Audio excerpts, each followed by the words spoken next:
Can you talk more about that AI element? Because I know that that's gotten a lot of attention, but I'm curious what that proposal of scanning someone's likeness and as a background actor and then essentially being able to use them for the rest of time, what that signaled to you when in dealing with the studios of how little they value the actors that are making their work kind of robust and vibrant and putting their labor in because they love art.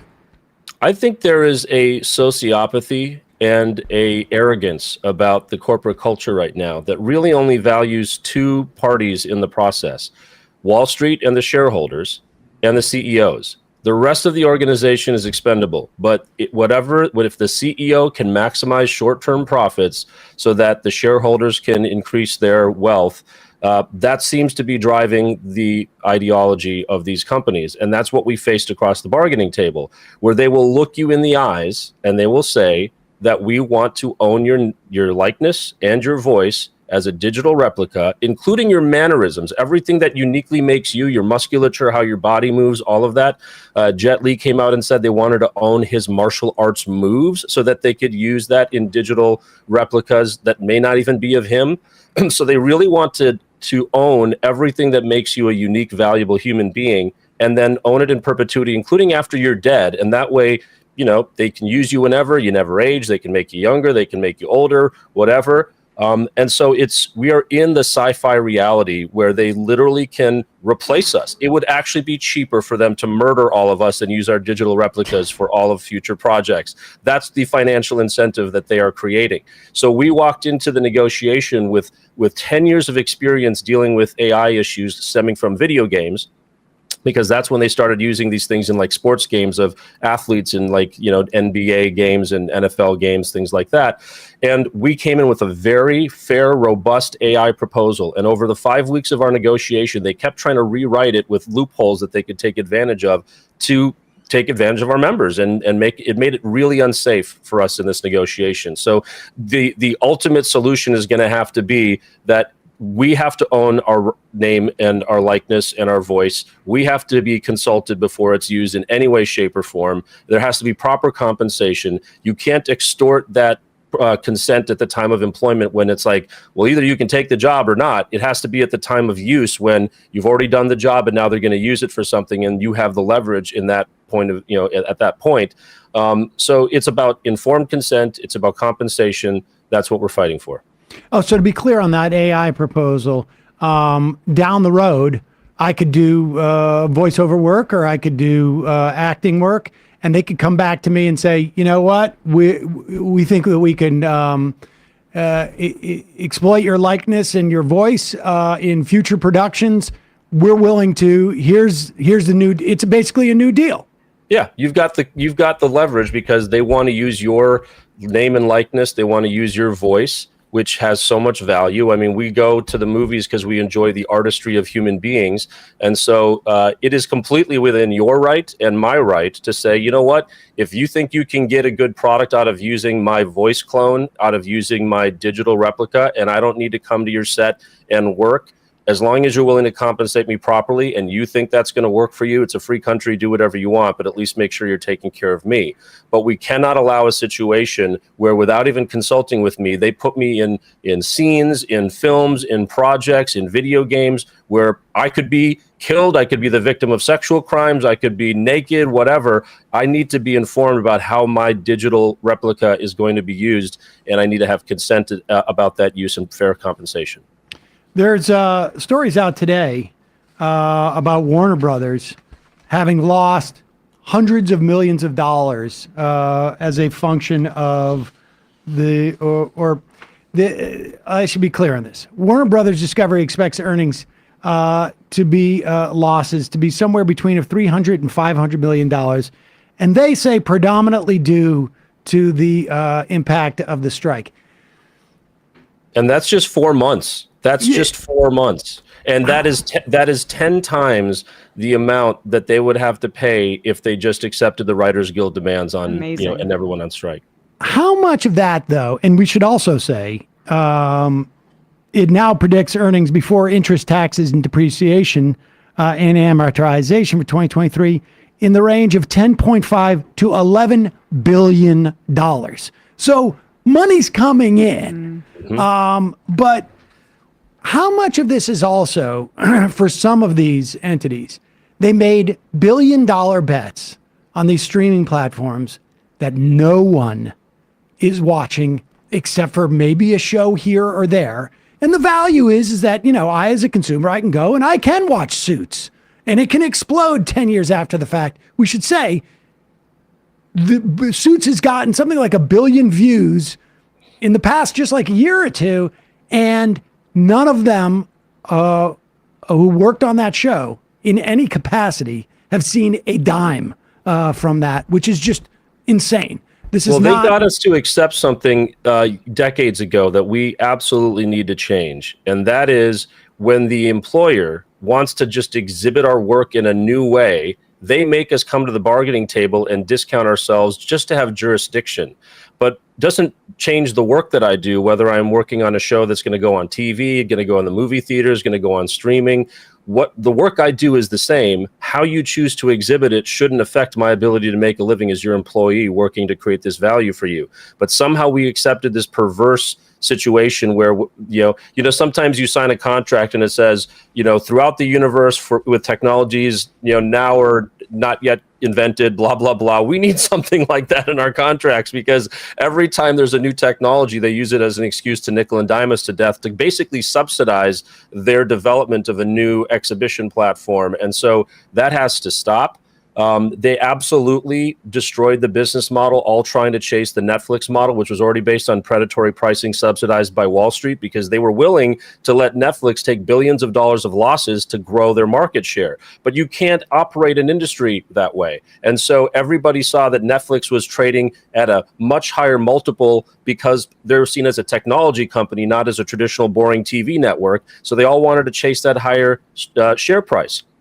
Now they're at a place where Wall Street is saying, now we want you to actually be profitable. So they're claiming poverty, even though they're still raking in billions of dollars, because now their business plans say that they need to rein in that obscene spending. And they don't want to share the viewership data, because you're right. They're probably going to expose that they've spent all this money on stuff nobody's watching. You can't buy quality. You have to just do your best to create great art. So you can throw billions of dollars at stuff. Doesn't mean you're going to get a hit TV show. So it's we're in a tough situation, but what we're not willing to accept is for them to get out of this mess off of our further sacrifice, off of our backs. There really is not much left for us to give, which is why we're walking in circles on the streets.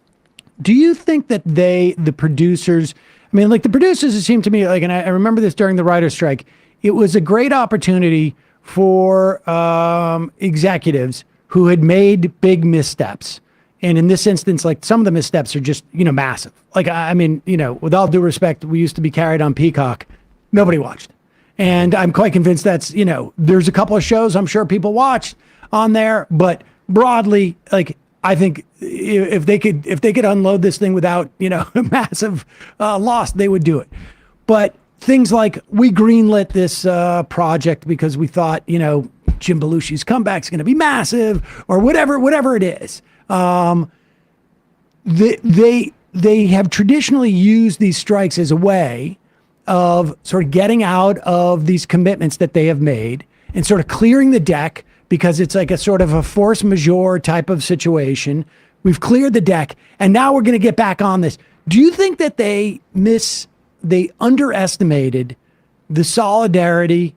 They underestimated, they thought we'll do this for a month or two and we'll clear the decks. We'll get back to, sort of a starting point.